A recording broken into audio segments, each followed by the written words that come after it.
All right, we're live. Ask an Anthropologist About Worldbuilding, and today we have a really awesome and cool guest, Dr. Jeana Jorgensen. She's the author of the book Folklore 101. I just finished that book, and it's fantastic, really useful. And Fairy Tales 101, among her other books.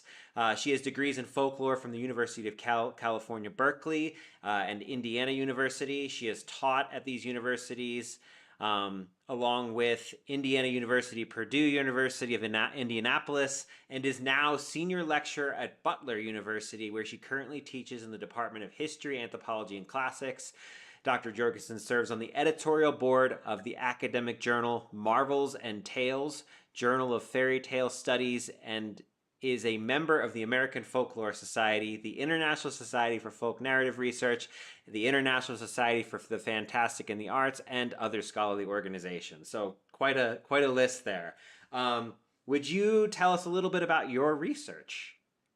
Yeah, so I got into studying folklore as an undergraduate, and I was really drawn to the study of folk narrative, which has persisted through time. So think of the classic storytelling genres, myth, legend, folktale, and fairy tale, and the way that these often persist for centuries. And I was like, you can study that? What? So that was one of my first loves, and I specialize in gender and sexuality in these, particularly in fairy tales, from traditional tales like the Brothers Grimm up through contemporary renditions and retellings.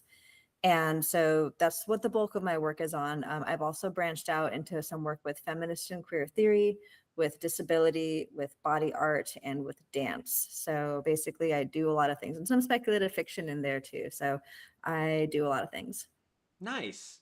Have you ever run across the work of Sherry Ortner by chance? Oh, yeah. Yeah, we had an assignment in graduate school to read Sherry Ortner's stuff on fairy tales, and it was fascinating. Like, I'd gotten to grad school and I hadn't yet like really encountered the idea of like the gender relationships in fairy tales. Like, it had just because I'm a white man, it just had not occurred to me. So, Mhm. which is why education is so important.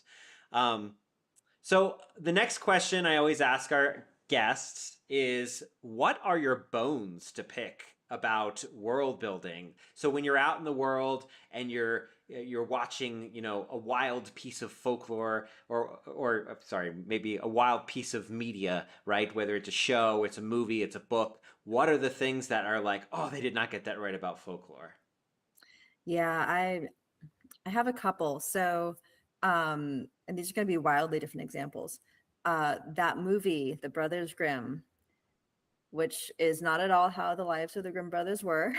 um, it very much portrays this idea that fairy tales and other folk narratives, they all have to be based on something real that happened, like people are responding to a real event or something, and that's not always true. And you see it also like websites like Vice or Cracked will almost always run something.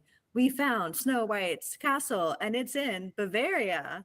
And I'm like, no, you didn't. Like fairy tales are explicitly fictional narratives. Like they do not have ties to historical reality in a one-to-one relationship. They have other ties to reality, which is why they're so pervasive. But they don't retell one-to-one things. Like you're never going to find the set. You're never going to find Cinderella's shoe. You're never going to find whatever. Like, so between like not having a one-to-one relationship with historical reality and the fact that they always exist in variation and multiplicity, like Mm-hmm. if you're ever going to find Cinderella's shoe, there would be like 5,000 of them. And there'd be no way to tell which one's the right one. Like which version of Cinderella is the right one? Well, to you, it's probably the one you grew up with. Mm-hmm. But you ask someone else, it's going to be something completely different, or they're all going to be like Disney versions, but whatever. Um, Yeah. Is it a wooden clog or is it a moccasin or is it like what is it, right? yeah. So that's one thing. And sort of a slightly related thing is there's often this assumption that folklorists are like obsessed with the search for origins. And we're really not. Like sometimes you can find clues and sometimes you can like reconstruct things from the past based on like linguistic shifts, migration patterns, stuff like that. Like so, kind of like historical linguistics works. You Yeah. can sometimes reconstruct that stuff. But for the most part, because so much of folklore is carried through oral tradition, if nobody thought to write it down, we only have access to the versions that people started writing down. So we can assume that most versions of those things actually probably predate it, and then it Yeah. spread, kind of like with Homer's Odyssey. We have to assume that the Odyssey and the Iliad were in circulation among the bards of that time. We got his version written down. Hmm. Doesn't mean he was the creator, just that he was one of many singing this epic song, and we happen to get his version written down and preserved. Well, we also know that like the Torah, for example, has fragments of other versions, or various biblical studies. Like Yeah. that there were multiple contested versions of even like the Book of Mark, right? It's not even just like the official one is the one that the Romans adopted officially, but there's so Yeah. many different versions, and no doubt orally there were many versions before anything got written down. Yeah. Um, and that's true of so much. And I also think when I mean, I'm not a linguistic anthropologist, but I've taught linguistic anthropology a few times, and it comes up same thing, like, oh, we're looking for the original language, and like, how I could there be an original language? I'm not so sure. Like, you Yeah. know. I mean, odds are very small that there was just one original language, Mhm. so, Yeah. like, And it's the same thing. And like related to the Bible stuff, my mentor at UC Berkeley, Alan Dundas, wrote a book called Holy Writ as Oral Lit, in which he documents that the Bible contains a lot of folklore, may have stemmed from folklore. He got death threats for that yeah, because people hear folklore and they assume, oh, that's just folklore, that's just old wives' tales. He's like, yeah. no, even if this thing is produced by God, it's still passed through human hands and bears the hallmarks of human creativity, Hmm. which means there's variation, there's multiplicity in the Bible. The same stories are retold a couple different times, ritual numbers. There are even internationally known tale types, stories that appear in other folk narrative traditions in the Bible. Hmm. So saying the Bible is folklore, it's actually quite a compliment coming from a folklorist saying this Yeah. thing is of our study, like this bears the marks and the fingerprints of human creativity. Cool. Well, and it's the same thing with the word myth, right? And I was like thinking about this when I was reading your book, because you talk about that, how that term's been used as like as in it's not true. And that actually, like, I like got curious and looked it up, and apparently that goes all the way back to ancient Greece. So it's like so it's like people have been using that idea of like this is a myth as in true or false, or this is folklore as in true or false. But it's Yeah. so, that's also how like colloquialism and language works. It gets used in a particular purpose, and people don't think about multiple meanings behind words on a daily basis unless you're nerds like us. Yeah. Basically. Yeah. um, all right. Real quickly, can you, as much as possible, define the term folklore for us? Yeah, so I referenced oral tradition already, and that like used to be a popular definition, but it's Hmm. incomplete for a couple of reasons. First off, a lot of folklore is oral or verbally passed on. So stories, slang, jokes, folk music, folk song, definitely that comes through oral tradition. But there's also genres of folklore that are not based in language. So material culture, like people like making baskets and pottery and things like, before IKEA existed, how did you organize the stuff in your house? Like people made their own stuff and you learned that traditionally from other people in your community. So there's material culture. There's also folk belief and superstition that's not always in words necessarily. So the oral tradition definition is incomplete. So what we tend to prefer these days, my colleague Lynn McNeil articulated in her book Folklore Rules, is folklore is informally transmitted traditional culture. So it's all those parts of culture that you learn more like peer to peer, face to face, rather than top down institutions and hierarchies, although folklore also exists in institutions. But it's not something that you have an HR book for. It's something that you're learning from people in your community that is going to show variation. It's part of traditional culture, so we can document some stability and continuity over time and in its form, even if it's very recent. So, for example, we do study memes as folklore because to document as something as folklore, you want to show tradition, that it's an established thing and not just 100% new or 100% unique to an individual, and variation or the multiplicity, in that there's not just one right version of things. Whereas if something is going through pop culture, mass media, and so on, once an author publishes a book through a traditional press, whether I'm picking that book up in Barnes and Noble or reading on my e-reader, is word for word, literally the same every time. Same thing when a movie is filmed, screen for screen, this literally the same, whether I'm streaming it at home or watching it in a theater.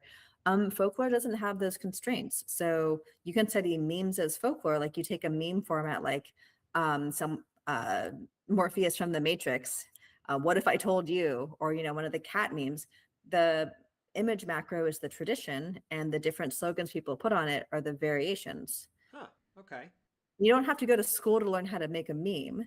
You're learning it from people in your community, from observation and things like that. So that's just one example of like a very new tradition. But you can still look at a bunch of them and be like, those are based on the same thing. That's tradition at work there. I really like that part of your book when you talked about the memes. I was like, oh, I had never thought of folklore, like memes as folklore. That's fascinating. And you just, I mean, like the Bernie mitt thing, Bernie and his mittens thing. Yeah. It's so interesting watching, it occurs to me like how clever folklore really is. Because if you think of all the versions and variation, on what's happening, then what you get is a bunch of people who are very cleverly applying their various backgrounds and knowledge to these patterns, and it's just fascinating to watch. Yeah, agreed. Would the comments section be folklore? Oof. The digital culture, I think, has given us a lot of like interesting gray areas. And I think that if there are traditional phrases that people are using, slang, maybe, like kind of like little bits of repartee and back and forth that are understood in a certain frame, because we consider a lot of games to be folklore and a lot of jokes to be folklore. Again, if it's something you can learn from people in your community and you can put your own spin on, but it's still recognizably the thing. Like if I tell you a knock knock joke or ask you, why did the chicken cross the road? There's so many ways that can go, but it's recognizable. And one of the ways that my mentor, Alan Dundas, talked about this when you're analyzing folklore is text, texture, and context. So text is, again, for those of us who do a lot of narrative work, like the story itself, word for word. Context, who's the teller, who's the audience, what time of day is this appropriate for, things like that. Is it considered polite, impolite? And then texture is like the feel and the shape of the thing. So oftentimes when people are shifting from like everyday conversational language to folklore, like I'm going to tell a joke or I'm going to tell a personal narrative, I'm going to tell an urban legend, the texture changes and you can tell. So like if I'm telling you about my day and then suddenly I'm like a priest and a rabbi walk into a bar, I've just keyed you to expect folklore by shifting the texture of what I was saying in a way that you understood. Yeah. Okay, that makes sense. Makes sense. All right, real quick, I have to do a little anthropologist approach here for a second, because you said that folklore is passed informally and not through an institution.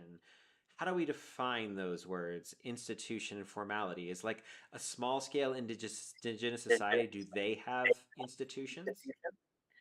I mean, I would say yes. I would say when I think about institutions, they are structures with hierarchy and power and longevity that you don't find in slightly more egalitarian groupings of people. Mm-hmm.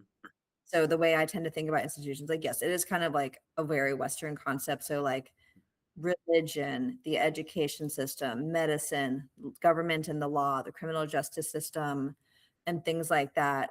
They have coercive power. Mm-hmm. Like, don't follow the law, there's consequences, kind of a thing. Mm-hmm. If you decide to print your own money, there's consequences. But even within each of these things, it does get a little complicated. And one classic example is like institutional or official religion versus folk or vernacular religion, which is, there's like so many mainstream religions have like a holy book and a head honcho, and you got to go to your priest to do the thing and whatever. Like there's all these rules, but then here's how my family actually celebrates Christmas, Hanukkah, whatever.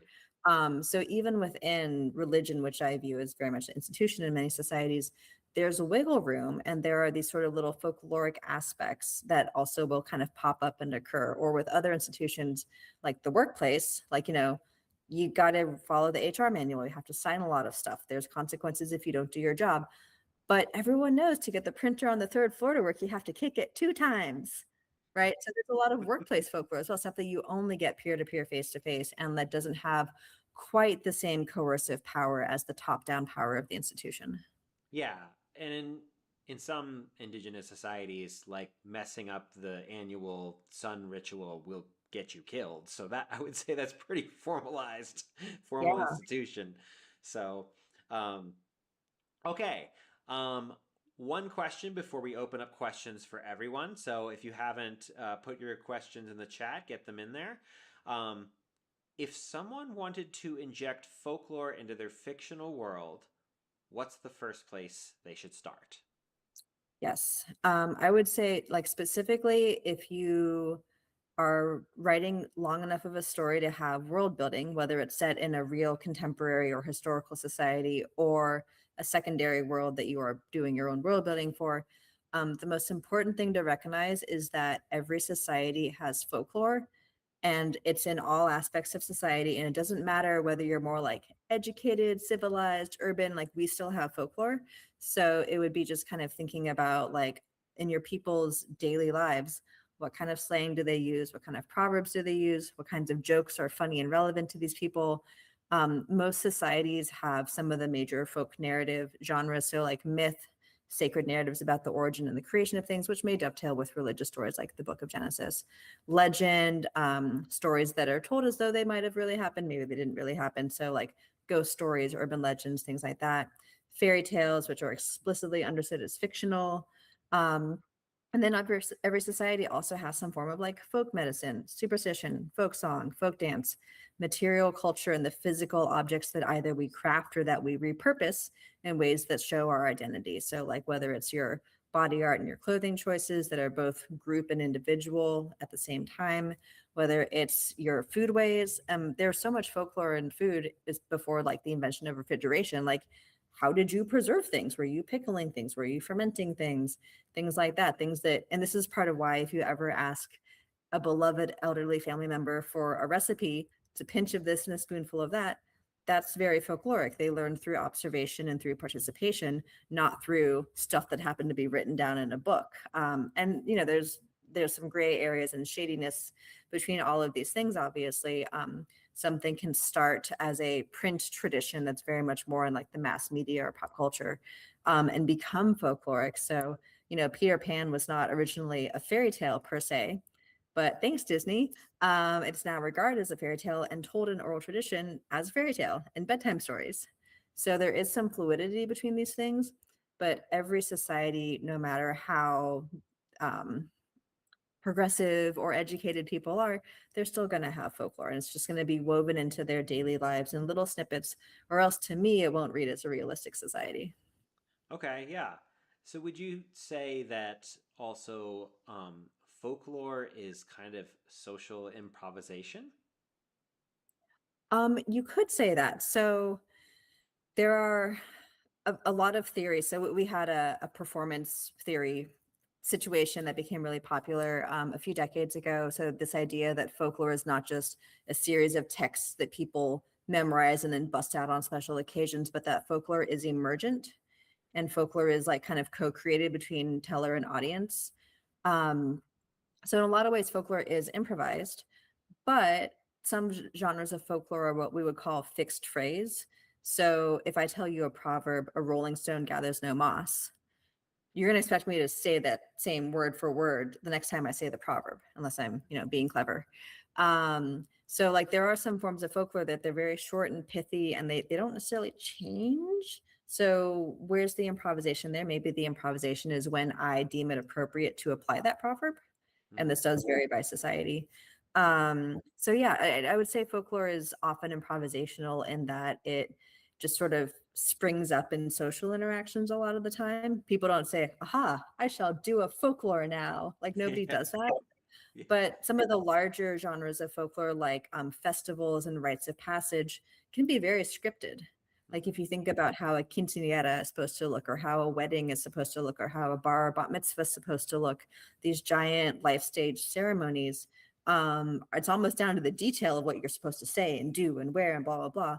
But there's still those little gaps for improvisation and those gaps for individuality to show through. So if we're thinking about this in terms of world building, then we want to be thinking about how our characters are improvising their fictional world to address their social needs or their physical needs. Yeah, definitely. Folklore always fulfills a function. That's part of the interesting thing about it being, as we call it these days, informally transmitted traditional culture. Because if it's not part of institutional culture, coercive culture, mandatory culture, folklore dies when it doesn't serve a function in people's lives. It just dies out. Maybe someone collected it, put it in an archive first.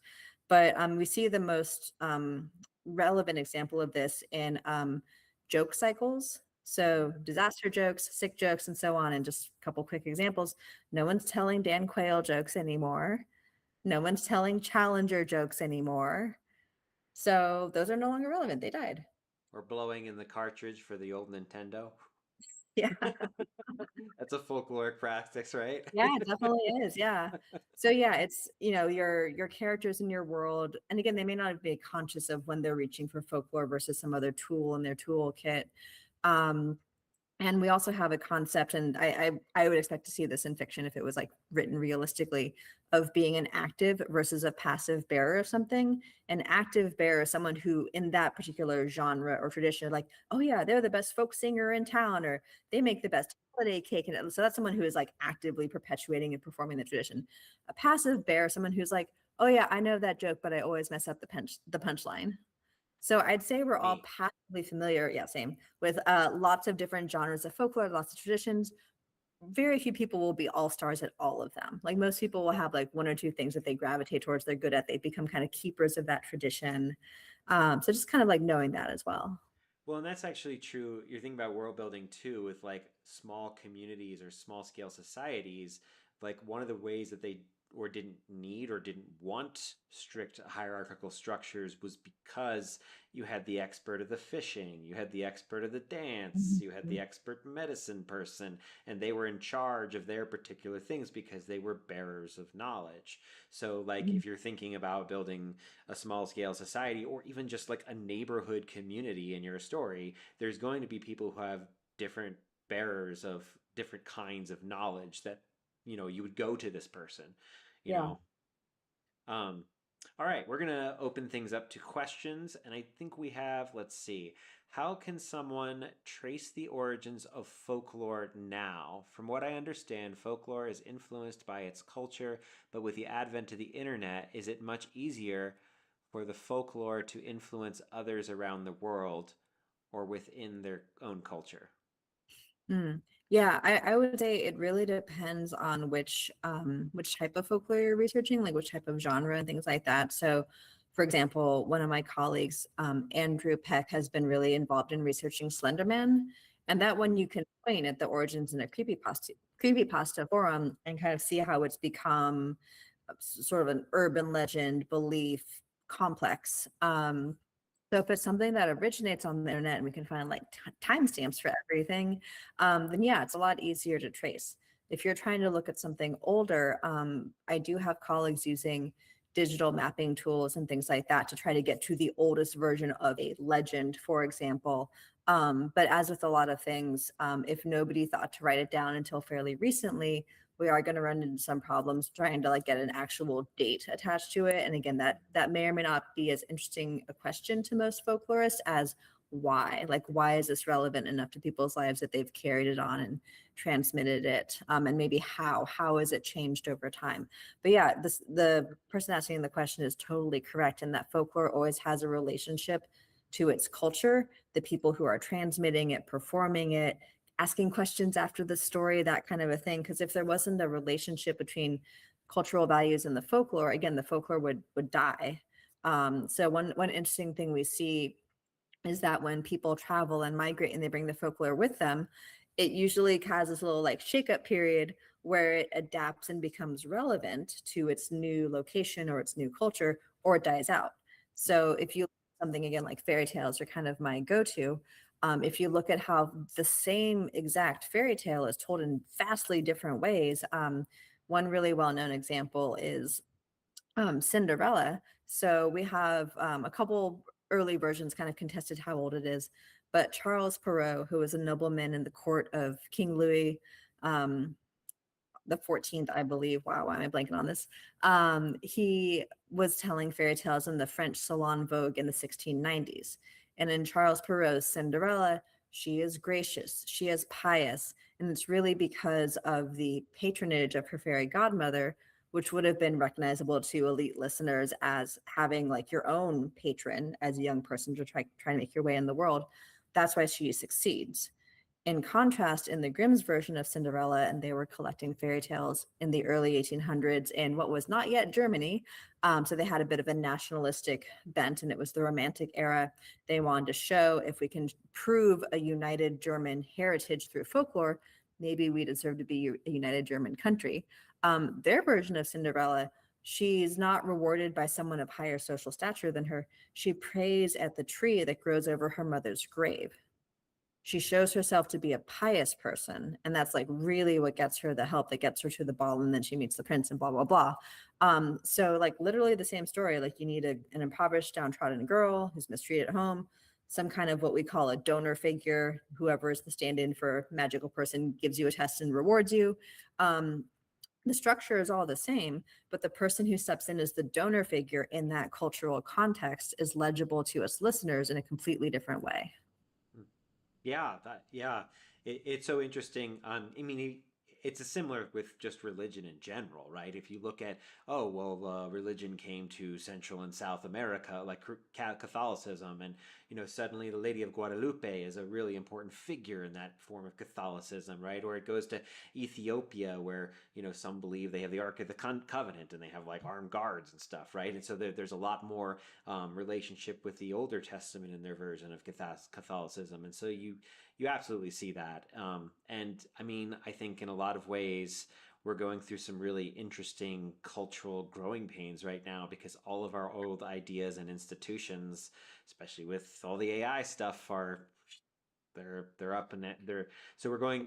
So I guess maybe one thing to be thinking about is if your fictional world is going through a significant change, that improvisation of the folklore is going to have to Mhm. also adapt, Yeah, for sure.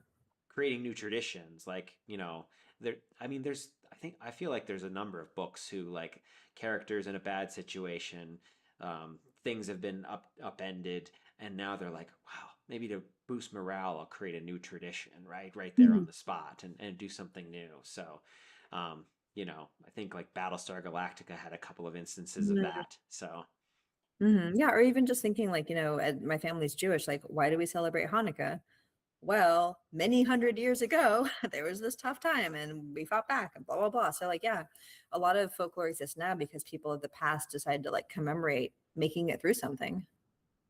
which actually leads into another good question here. How can folklore be a form of resist? Let me say that again.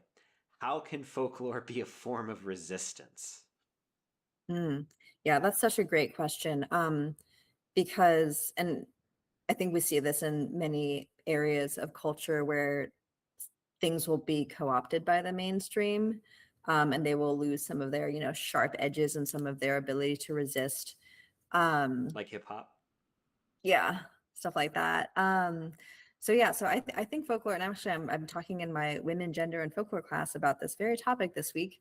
So I think there are a couple of ways that folklore and resistance are linked. Definitely folklore conveys narratives of resistance. So there are different storytelling genres will chronicle like times when people successfully resisted dictators, autocrats, things like that from the past. Um, Fairy tales, we don't tend to see that too much. We see it what fairy tale scholar Jack Zipes calls might is right. What does the underdog do in the fairy tale? They marry into the royal family and get rich. It's not the only outcome, but it's a pretty common one. Um, so yeah, so we do see some narrative depictions of resistance that can, help with hope, optimism, and things like that. One of the ways that folklore sort of helps with resistance is a concept called coding. And this is like not narrative coding.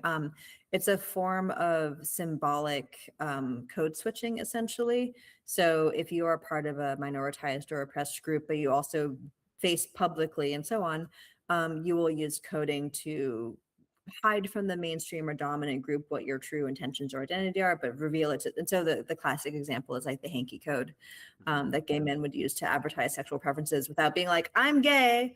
But there's a whole underground knowledge of like, this color handkerchief in this location means I'm looking for this kind of partner or this kind of experience. So that's pretty common. Patches, pins, things like that, side shaves. There are lots of ways that people can use body art and other just like very subtle signals that within an in-group community, people will recognize and get the right message. There's been a little bit of scholarship on how, for example, the Underground Railroad would use things like songs, quilts, images, like very subtle things to communicate about relevant information to enslaved people who were trying to get away without the dominant culture necessarily realize what was going on. Well, and a follow-up question by another person is, couldn't folklore also be a form of tyranny? Because you're thinking about the coding. I was also thinking about like white supremacist groups. They also like have kind of symbols and Yeah. and stuff that they wear on their body to indicate to someone else that I'm safe to talk to about the hate. Yeah, no, folklore can definitely be co-opted and can definitely become complicit. I think if it becomes too much mired in institution and it doesn't show that characteristic of variation anymore, it's kind of more like fossilized folklore. Mm-hmm. But yeah, I mean, I look at how Disney has co-opted some of the utopian impulses of fairy tales, and now it's just commodified and commercialized 24/7. And Is what it is. hypersexualized too. I mean, it's Yeah. I think, I really loved watching Aladdin growing up, and I had no idea like the level of Orientalism and problematic nature of it until I got to Yeah. college, and I was like, well, Aladdin's ruined for me for like ever.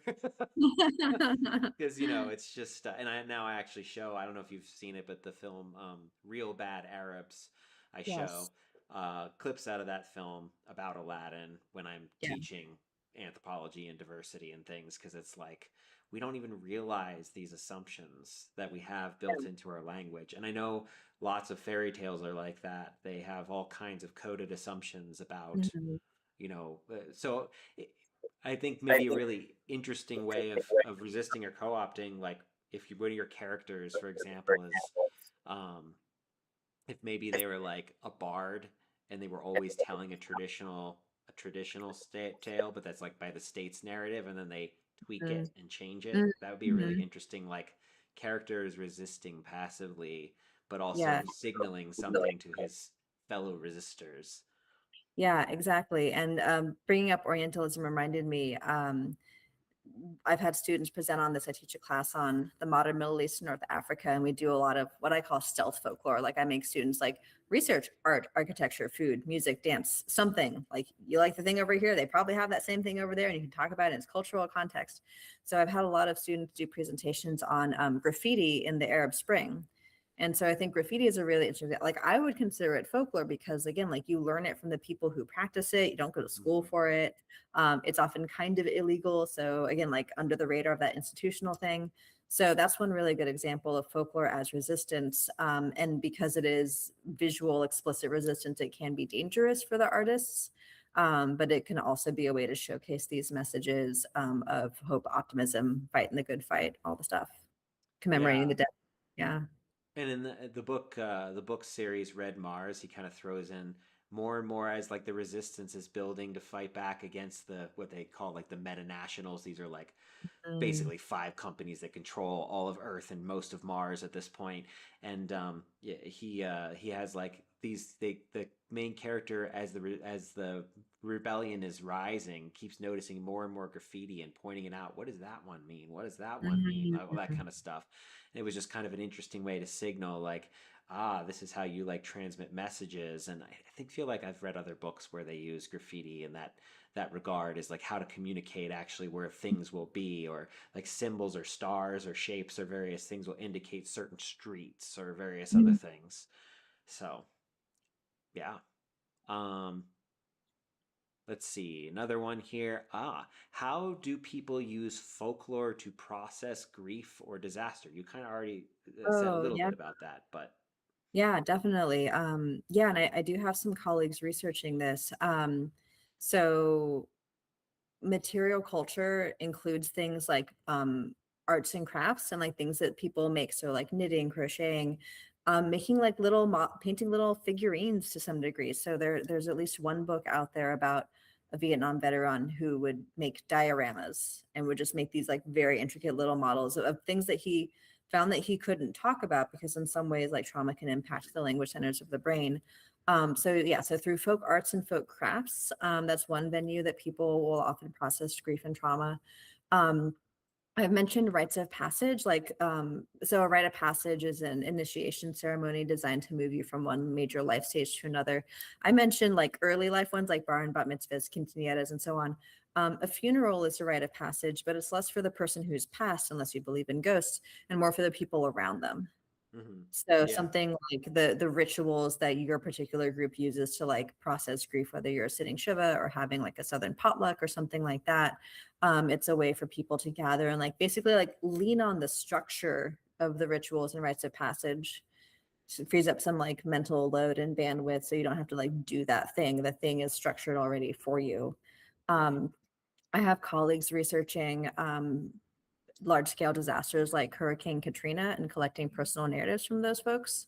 Mhm. And what's interesting is that, again, because trauma impacts the language centers of the brain so often, there's this whole narrative around like, tell your story, it's empowering, take back control of the narrative. That's not always possible for people. Mhm. So sometimes more embodied therapies, like some people take up dance, synchronous movement, like yoga, not strictly folklore necessarily, but like there are just like strategies that cultures have used to move with one another and be in tune with one another and breathe with one another before we like understood what PTSD was. Mhm. Yeah, yeah. There's in sub-Saharan Africa, I forget which culture it is. Maybe it's the Dinka. They Mm, so they blend together when you read enough after a while. But they had like a no, maybe it was the Maasai because they were lion hunters, mm, and they had this soul restoration ritual because what they thought was when you have trauma, and the trauma specifically is like when the lion attacks you and surprises you, then your soul gets knocked out of your body, and you have to do this ritual to bring it right back in. And I was like, well, mm, that's PTSD. They're just basically like someone got brutally attacked by a lion. Yeah, they're going to be having nightmares for a while. Like it's scary. mhm. So here's Yeah. a ritual where we can all commune together, and I think this is totally off topic, but I think people just do not appreciate the power of collective grieving, and how useful that has been throughout human history. We're so Yeah. isolated. So yeah, I guess and folklore, I guess, would be an extension of that. Is that a correct Yeah, assumption? definitely. Yeah. I mean, I have at least one colleague who studied roadside memorials, which again are very folklore because there's no rules governing how you make a roadside memorial. Like people just kind of do it and figure it out. So like Yeah, roadside memorials, even like making t-shirts and bumper stickers to commemorate people who've passed, getting tattoos. yeah. As I say, Um, tattoos. Yeah, yeah, yeah. So I think folklore has for as long as we've been human, been intimately connected with how we grieve and how we process. yeah, yeah. Because when it comes to dealing with something terribly painful, improvisation is kind of what you have to do because you don't know how you're going to be moment by moment when you're struggling. So yeah, that's interesting. So, uh, another question: what if you're going to be building a fictional world? What are the most important things people should include, or at least consider including in their fictional world? Hmm. Yeah.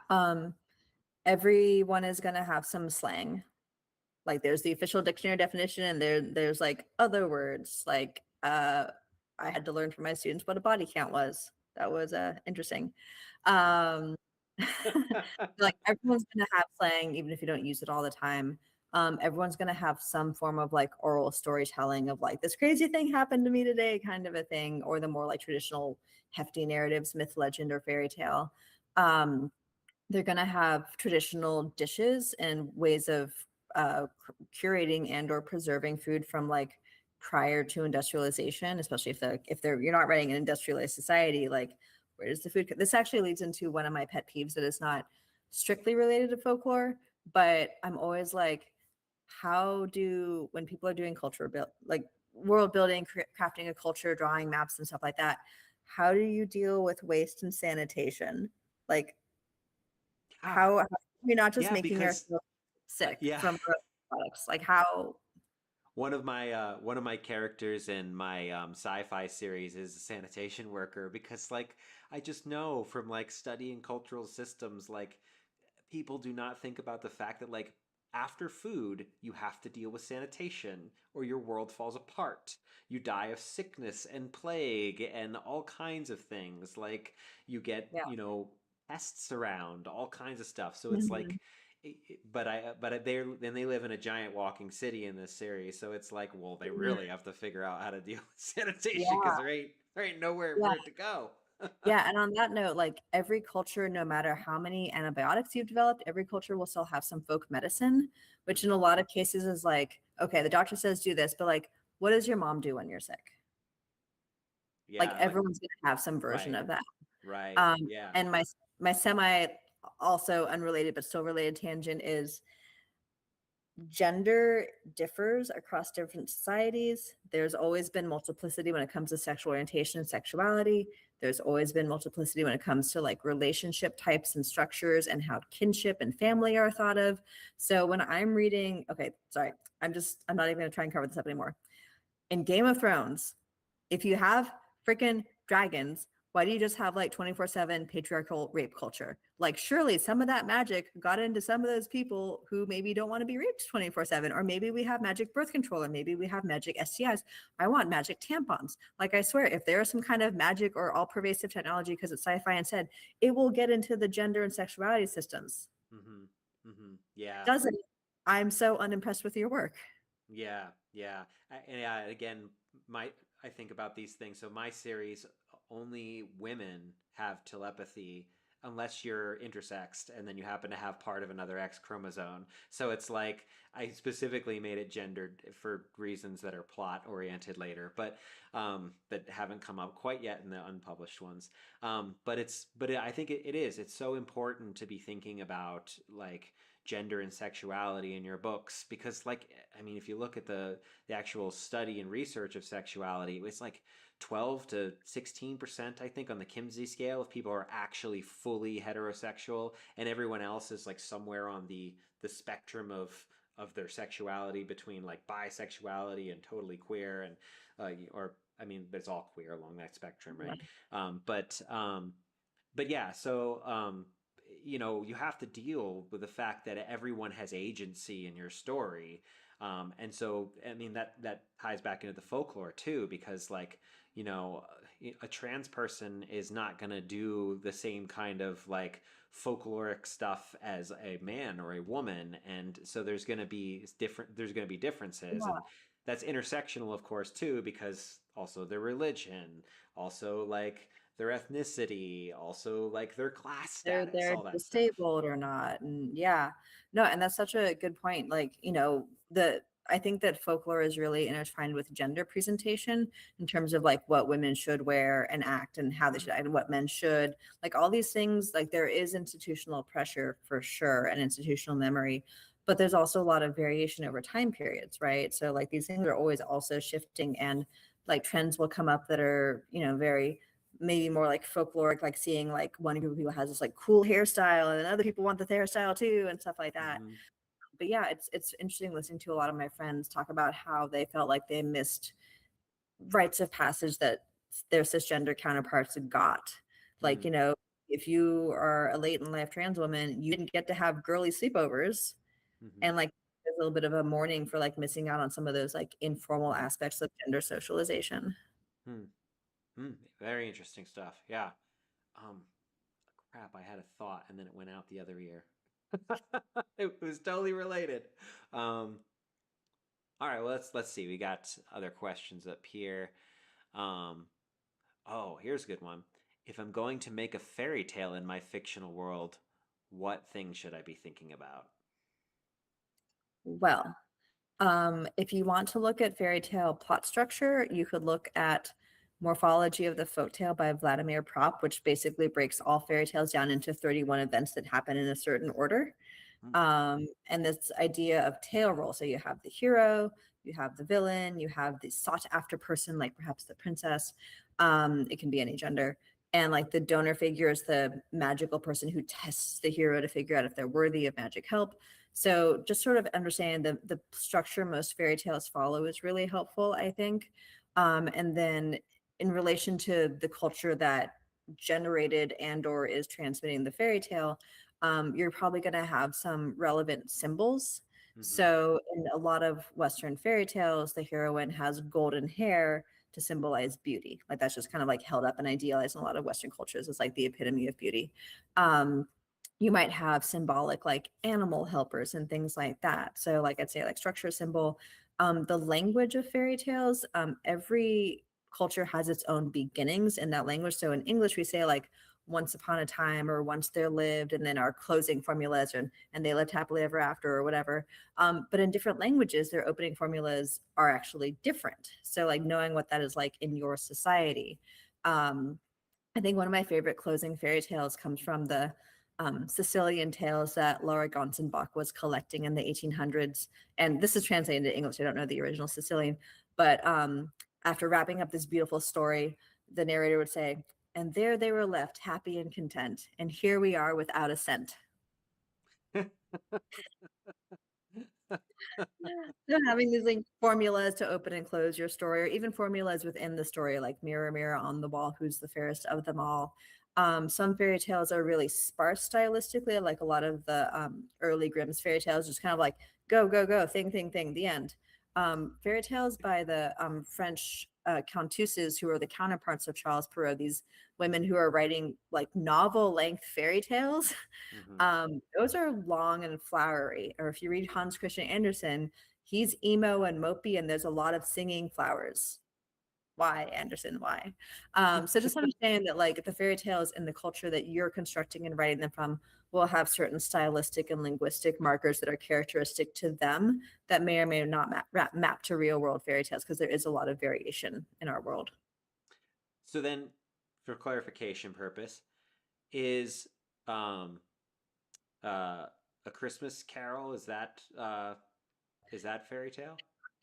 Yeah, so if something was originally authored by like one person and it's a standing alone creative work, we would probably not consider it a fairy tale. But then, of course, you have Hans Christian Andersen, who was adapting existing fairy tales like the Wild Swans, creating new fairy tales like The Little Mermaid that would go on to become very canonical. So it's not just a question of the origin and who wrote it, it's also a question of how it works and how it's treated in our society. So I would say a Christmas story or a Christmas tale is like it's approaching fairy tale-ness. Mm-hmm. It's getting there. So then another question. So you partially answered the question. What about Star Wars? But with Star Wars, there's also fan fiction. So how does Mm, that work? Does fan yeah. fiction is fan fiction make a story like Star Wars folkloric and fairy tale, or is it it's just because it's like a script and a film you can watch, it's not? Yeah. So yeah, I kind of err on the side of if something came from a lot of money and gatekeeping, it is less likely to be considered folklore. Just because of the nature of the process is a different kind of one. So I don't usually look at movies and be like, yeah, that's folklore. Um, but if something uses folklore and adapts folklore and so on, like we could talk about folklore in Star Wars functioning folklorically in its fans' lives, cosplay, fan fiction, things like that. Those are very folkloric things that people are doing, and Star Wars just happens to be the material that they're doing it with. Mm-hmm. But yeah, I agree. Fan fiction has a lot of folkloric aspects to it. It is definitely like people within a community telling and retelling stories to suit their own values and needs, which is kind of what folklore is. Cool. Um, yeah. Well, again, I had another follow-up question to that, but then, yeah, end of the day, that's what happens, right? Um, let's see.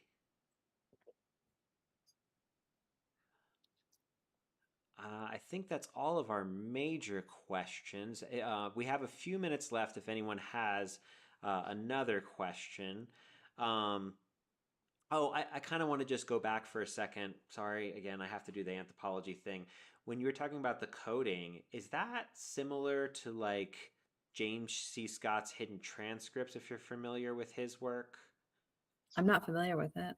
So he's an anthropologist, and it was the idea of that oppressed people always find ingenious ways of fighting back, even when the Mhm. oppression is incredible. Um, so, like in times of like slavery, like, you know, purposely doing a job badly, or, Mm. making like literally throwing a wrench in the gears if you're talking about like labor movements or various other things. Um, and so his whole book was called Weapons of the Weak, was the name of Mm. the book. Okay, I should read that. Yeah. Yeah. And so he's just always looking as he's like, well, here's all these ways that people communicate and fight back and resist. So I was just curious if that was like kind of an interpretation of what the coding is.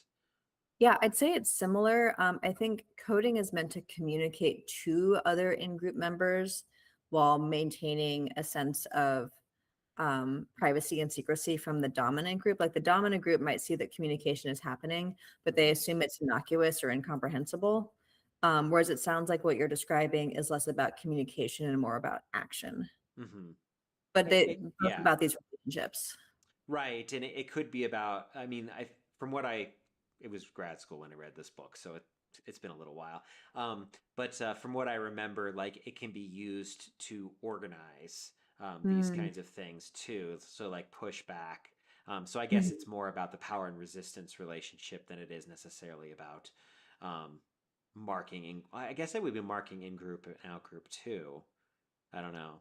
It sounds like that aspect might be more related. Hmm. Yeah. It's always interesting to, for all of you watching, like, I think one of the most interesting things, like, when you are in humanities and social science, is like going out and reading other humanities and social Mhm. science disciplines. You're like, hey, we have a theory like that, but it's this. And that, if you don't know, is because, like, for a long time, even really in a lot of ways now, departments like depend on grants and funding, and so there was a lot of competition, so people didn't always readily read widely or share ideas, which created like like sociology and anthropology are what we call sister disciplines, and like much of it is like um so many of the theories are very much the same, but they're named something different. So it's like I could technically teach sociology without much trouble, and probably most sociologists could teach anthropology without much trouble, but like we would have to learn a whole new vocabulary. So it's always really interesting when you're trying to like translate the differences. Mhm. And I think also that's where some of the magic happens, because you have this slightly different series of words and definitions and research behind it, and then you compare them, and then you're like, oh, okay, I see how this overlaps. They're very much the same, but there's a slightly different angle on it, which is really Mhm. useful for understanding things sometimes. So, um, okay, we're wrapping up here. Last call for questions. But as we do, I always like to ask, um, for you, what are the most important things that people should take away from folklore that would be useful to creating fictional worlds? Mhm. Yeah, I mean, primarily it's that we all have folklore in our own lives and we all use it on a daily basis, even if we're not thinking of it in those terms. So like when you think like, oh, I have to use folklore in my writing, don't think I have to go do like all this research. I have to research other culture. Like, no, you can turn the lens on yourself and Mm, start to understand your own folklore and how it functions in your life and whether you use it to solidify community bonds. Like, I mean, I hate to say it, folklore has a dark side. It's not all rainbows and puppies and unicorns. Stereotypes like racial and mm, ethnic stereotypes, things like that. Those are often promoted in folklore like jokes and mm-hmm, slang. mm-hmm, So, I was actually interviewed on another podcast and I let my dean know, I'm like, hey, I talked about anti-Semitism and fairy tales and how white supremacists are echoing this logic now. I don't think anyone's coming for me, but you never know.